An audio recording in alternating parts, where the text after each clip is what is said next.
Deputy CM Pawan Kalyan విమర్శించిన కేసులో YouTuber ప్రశ్నారావణ్కు bail మంజూరైంది. Yelamanchili కోర్టులో న్యాయమూర్తి ఎదుట ప్రశ్నారావణ్ను నక్కపల్లి పోలీసులు హాజరుపరిచారు. యూట్యూబర్ రావణ్ తరపున కోర్టులో జడా శ్రవణ్ వాదనలు వినిపించారు. రావణ్ తరపున వాదనలు విన్న అనంతరం యలమంచిల కోర్టు బెయిల్ మంజూరు చేసింది. కోర్టు బయటకు వచ్చిన రావణ్, శ్రవణ్లు మీడియాతో మాట్లాడారు. మీడియా సమావేశం ఏర్పాటు చేసి అన్ని విషయాలు వెల్లడిస్తానని రావణ్ తెలిపారు. తనకు మద్దతు ఇచ్చిన న్యాయవాది శ్రవణ్కు కృతజ్ఞతలు తెలిపారు. బెయిల్ మంజూరు కావడంతో మీడియాలో మాట్లాడిన అనంతరం న్యాయవాది జడా శ్రవణ్ కారులో రావణ్ వెళ్లిపోయారు.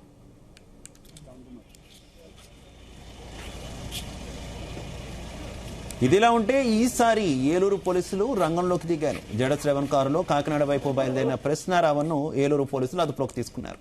నక్కపల్లి పరిధిలోని వేంపాడు టోల్ ప్లాజా వద్ద కారు నాపి రావణ్ అదుపులోకి తీసుకున్నారు. డిప్యూటీ సీఎంను దూషించిన ఘటనలో ఏలూరు పిఎస్లో కేసు నమోదైంది. ఈ రోజు రాత్రి వేంపాడు నుంచి ఏలూరు పిఎస్కు రావణ్ను తరలించనున్నారు.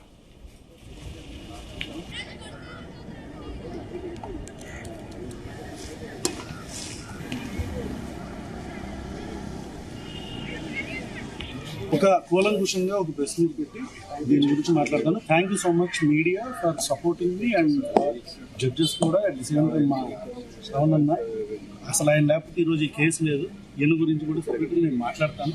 సపరేట్ వీడియో కాదు, ప్రెస్ మీట్ పెట్టి మాట్లాడతాను. Will meet in press meet.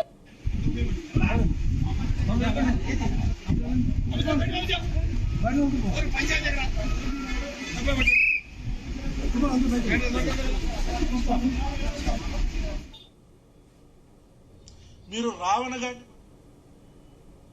ప్రశ్నను చంపలేరు, గుర్తుపెట్టుకోండి.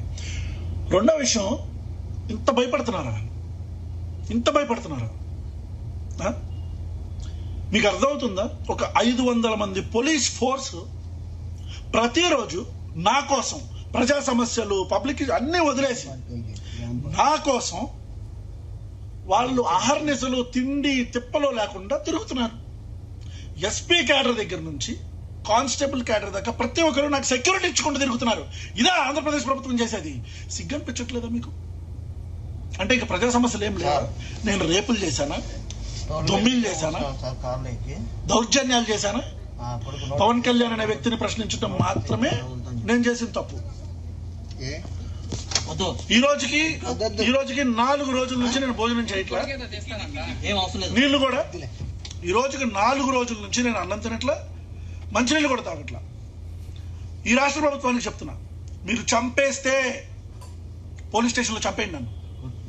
మళ్ళీ చెప్తున్నా, మీరు నన్ను చంపేస్తే పోలీస్ స్టేషన్లోనే నా పేక పిసికో, గాదే సాయి కృష్ణ హత్య జరిగింది కదా, అట్లానో ఎట్లా నన్ను చంపేయండి.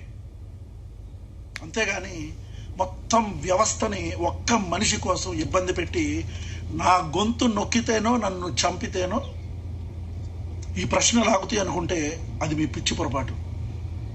ఈరోజు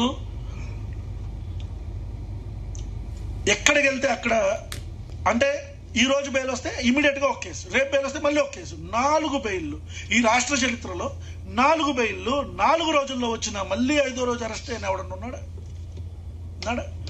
ఆర్గనైజ్డ్ క్రైమ్స్.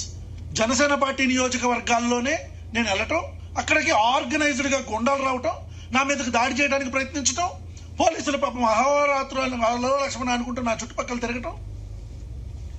ఈ ఆర్గనైజ్డ్ క్రైమ్ అంతా ఎవరు చేస్తున్నారు తెలీదా? అంటే చంపుదాం అనుకుంటున్నారు. దానికి ఇంత మరమ్మతులు ఇవన్నీ ఎందుకంటున్నా? డైరెక్ట్ గా తీసుకెళ్లి చంపేయచ్చు కదా పోలీస్ స్టేషన్లో.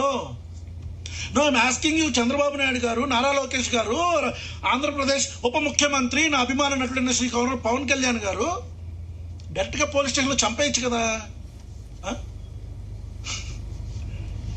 చంపేయండి. లేదా ఈ ఆమరణ నిరాహార దీక్ష నేనే కంటిన్యూ చేసి నేనే చచ్చిపోతా. మళ్ళీ చెప్తున్నా, నన్ను పోలీస్ స్టేషన్లోనే చంపండి, లేదా నా అంతటా నేనే ఆమరణ